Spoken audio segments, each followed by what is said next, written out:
Pada hari ini kita sambung pelajaran yang kedua. Ini pun kita dah baca sedikit tapi kita sambung. Adab ketika berjual beli.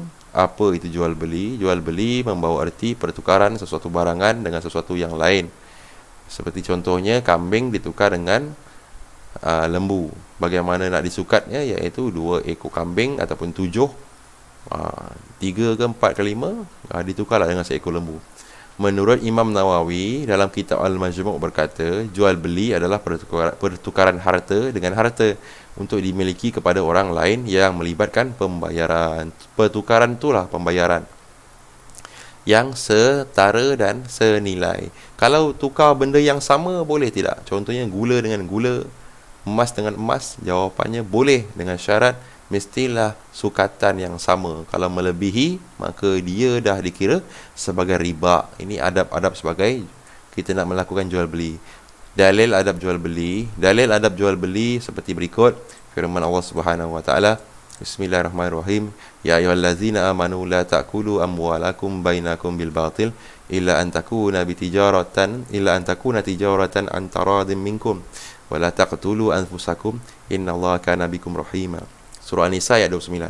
Wahai orang yang beriman, janganlah kamu makan, gunakan harta kamu sesama kamu dengan jalan yang salah, tipu, judi dan sebagainya. Ini contohnya. Sebenarnya salah ni batil macam-macam, kecuali dengan jalan perniagaan yang dilakukan dengan secara sukarela, secara suka sama suka antara kamu. Dan janganlah kamu berbunuh-bunuhan sesama sendiri, sesungguhnya Allah sentiasa mengasihani kamu. Baik, ini Allah Ta'ala bagi kita kemudahan, iaitu kita boleh melakukan jual beli. Kalau kita perlukan barang, kita jangan melakukan sesuatu yang tidak masuk akal, seperti contohnya mencuri. Kita boleh melakukan pertukaran. Apakah adabnya? Baik, sebelum tu kita sambung ni.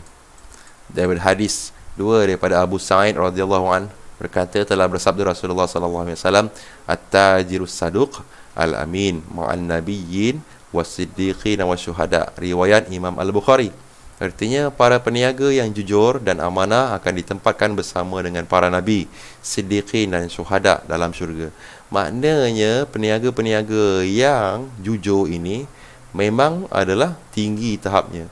Kerana sampai ke tahap para syuhada, dia boleh dudukkan bersama-sama dengan Nabi, Siddiqin dan syuhada. Apakah adab-adab ketika berjual beli? Antara adab jual beli adalah 1, mesti kita niatkan dalam hati mencari rezeki kerana Allah Subhanahu wa taala. 2, memulakan perniagaan dengan membaca basmalah dan memohon doa yang baik. 3, sabar dengan karenah pelanggan. 4, mengutamakan kebersihan dan kualiti. 5, menggunakan bahasa yang sopan. 6, jujur, tiada unsur penipuan dan judi. 7, tidak berjanji palsu. 8, menjaga kewajipan terhadap Allah Subhanahu wa taala. 9, memberi layanan mesra dan bermurah hati kepada pelanggan. Kita kan nak bekerja, nak berniaga ni, mestilah beradab. Meniaga paksa, tiada siapa yang mau. Meniaga muka sombong, orang pun tak nak datang kan. Jadi kita buatlah dengan seelok-eloknya. Niatlah kerana Allah, mula dengan bismillah, bersabarlah, dan kita buat dengan berkualiti, bahasa kita pun sopan, insya-Allah kita pun punya perniagaan akan maju. Orang memang tengok saja kedai tu, kosong saja kedai, tak ada siapa datang pun. Bila seorang datang, orang tengok, orang datang, orang lain pun nak datang juga. Kenapa macam itu? Kerana orang takut nak datang ke kedai kita. Ini sifat manusia. Perasaan dia memang takut dengan sesuatu yang dia tak kenal. Bila dah kenal dengan orang yang berniaga tu, memang kita akan rezeki kita akan lebih mudah masuk. Jadi untuk pembelajaran hari ini, iaitu kita mempelajari pendidikan akhlak. Pelajaran pertama, kita belajar mengulang. Pelajaran yang kedua, iaitu adab-adab sebagai menjual beli. Jadi saya minta pelajar-pelajar supaya membuat latihan di dalam buku aktiviti daripada mula pelajaran sehinggalah pada tajuk yang telah kita lihat tadi. Jadi saya minta maaf kalau ada kekurangan ataupun kesilapan.